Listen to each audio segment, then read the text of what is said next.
തൃശൂർ പെരിഞ്ഞനത്ത് ഭക്ഷ്യവിഷബാധയേറ്റ് ചികിത്സയിലായിരുന്ന വീട്ടമ്മ മരിച്ചു. പെരിഞ്ഞനം പൊന്മാനിക്കുടം സ്വദേശി നുസൈബയാണ് ഇന്ന് പുലർച്ചെ മരിച്ചത്. 180ഓളം പേർക്കാണ് പെരിഞ്ഞനം സെയിൻ ഹോട്ടലിൽ നിന്ന് ഭക്ഷണം കഴിച്ചതിനെ തുടർന്ന് കഴിഞ്ഞ ദിവസം ഭക്ഷ്യവിഷബാധയേറ്റത്. പെരിഞ്ഞനം പൊന്മാനിക്കുടം സ്വദേശി രായമരക്കാർ വീട്ടിൽ ഹസ്ബുവിന്റെ ഭാര്യ 56 വയസ്സുള്ള നുസൈബയാണ് തൃശൂർ മെഡിക്കൽ കോളേജിൽ ചികിത്സയിലിരിക്കെ ഇന്ന് പുലർച്ചെ 3 മണിയോടെ മരിച്ചത്. ശനിയാഴ്ച രാത്രിയാണ് പെരിഞ്ഞനത്തുള്ള സെയിൻ ഹോട്ടലിൽ നിന്നും പാർസൽ വാങ്ങിയ ഭക്ഷണം ഇവർ വീട്ടിൽ വെച്ച് കഴിച്ചതെന്ന് ബന്ധുക്കൾ പറയുന്നു.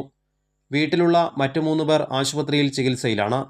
ശാരീരിക അസ്വസ്ഥതകൾ അനുഭവപ്പെട്ട നുസൈബയെ ആദ്യം പെരിഞ്ഞനം സാമൂഹികാരോഗ്യ കേന്ദ്രത്തിൽ പ്രവേശിപ്പിച്ചിരുന്നു. സ്ഥിതി മോശമായതിനെ തുടർന്ന് ഇരിങ്ങാലക്കുട ജനറൽ ആശുപത്രിയിലേക്കും പിന്നീട് തൃശൂർ മെഡിക്കൽ കോളേജ് ആശുപത്രിയിലേക്കും മാറ്റുകയായിരുന്നു. 178 പേരാണ് ഭക്ഷ്യവിഷബാധയെ തുടർന്ന് വിവിധ ആശുപത്രികളിൽ ചികിത്സ തേടിയിട്ടുള്ളത്. സംഭവം റിപ്പോർട്ട് ചെയ്യപ്പെട്ടതിനെ തുടർന്ന് ഗ്രാമപഞ്ചായത്ത് അധികൃതരും ആരോഗ്യവകുപ്പ് ഫുഡ് ആൻഡ് സേഫ്റ്റി ഉദ്യോഗസ്ഥരും ചേർന്ന് ഞായറാഴ്ച തന്നെ പരിശോധന നടത്തി ഹോട്ടൽ അടപ്പിച്ചിരുന്നു.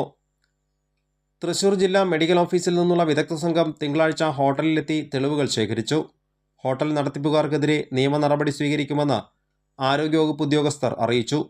വൃത്തിഹീനമായ സാഹചര്യത്തിലാണ് ഹോട്ടൽ പ്രവർത്തിക്കുന്നതെന്ന് ആരോഗ്യവകുപ്പ് അധികൃതർ പറഞ്ഞു. ഇത് സംബന്ധിച്ച് കയ്പമംഗലം പോലീസിലും പെരിഞ്ഞനം പഞ്ചായത്തിലും റിപ്പോർട്ട് നൽകിയിട്ടുണ്ട്.